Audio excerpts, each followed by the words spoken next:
Hi guys, Natalia here. I wanted to do a follow-up video from my previous video of the unboxing and initial review of the momcozy wearable breast pump.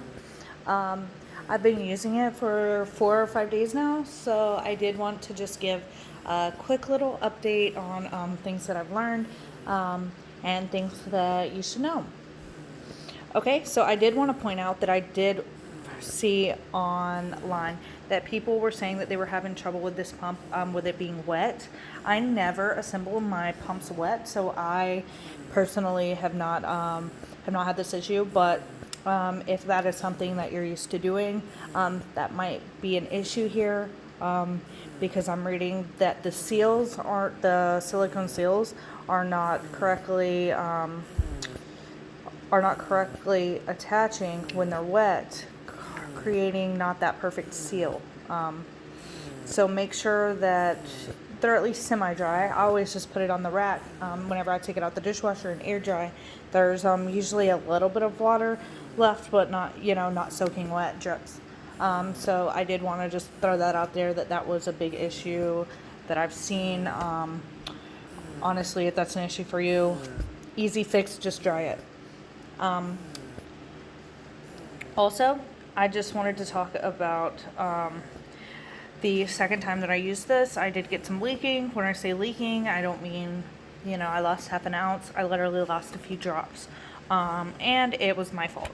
So you see this indentation here? That's where the milk pours out at the top of the pump. Where the seal goes on, there is also an indentation on the sill, which I did not notice at first. I just threw it on, and then one time it just happened. I threw it on like this, and then it was just leaking in my broth a little bit. So just make sure that those are lined up, and that it's dry. And I think that as far as like the pump goes, you'll not have any leaks or any problems. I did want to point out that whenever you turn on your pump, it goes to the last mode that you were on. So I was on expression mode level 1, and you want to start with massage mode before you pump every single time.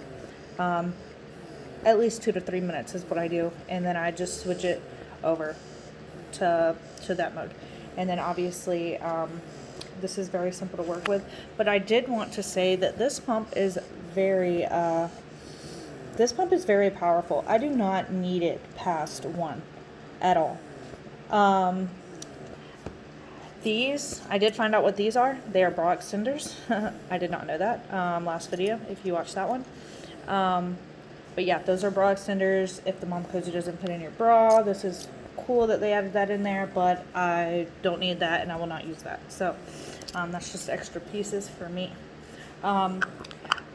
The biggest tip that I have is to put your nipple balm inside of your flange.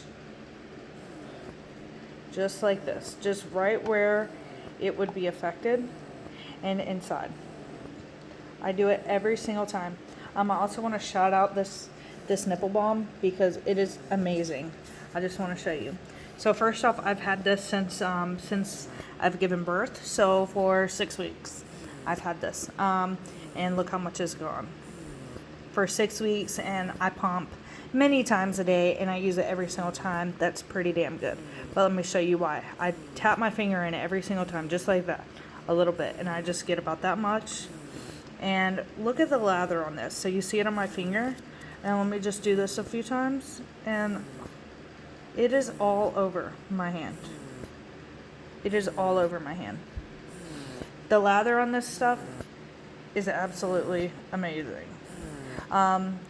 I think that that's very important for you to get a good nipple balm, because whenever those times do come, when you do tear, you do have a crack, you don't want to sit there and have a balm that you have to lather in like like the lanolin cream that I got from the hospital. It was very thick and it was cold, and it turns straight into what needs to go on you. I really can't explain it. Really, just buy it. It's amazing. It's like $5. I did want to say the only thing that I would do different is I would honestly probably only buy one. I bought this not as my primary pump. If you were going to use this as a primary pump, I would get two. But if you were not, if you're going to do it for reasons why I bought it, for, you know, convenience, I don't have time to sit down and pump for 30 minutes, you know, a road trip or something, I only need one, honestly. I only pump one at a time, and I connect the haka to my other side for only about 5 minutes, for like the first 5 minutes of the session. That catches all the initial letdown, and I don't leak anymore after that. I don't know if that's the same for everyone. That's just what I do. That way I have a side of me that I can hold my baby on, and him be close to me, and I still pump. So I personally have only been using one at a time. So that's the only thing I personally would do different. Overall, this momcozy is, I think it's a great pump. I think that it's awesome that there's some affordable options out there for moms that can't afford a $500 pump. You know, I just can't. Most people can't. Or most people would, you know, want to spend that money on their new baby, or, you know, money's just tight right now. So I hope that this helped, and those were just a few tips and tricks that I learned just from using this. Pump, if you have any other specific questions about the momcozy, I probably won't post another video about it, so feel free to reach out to me, and I hope that this helped you out a little bit. Thank you. Bye.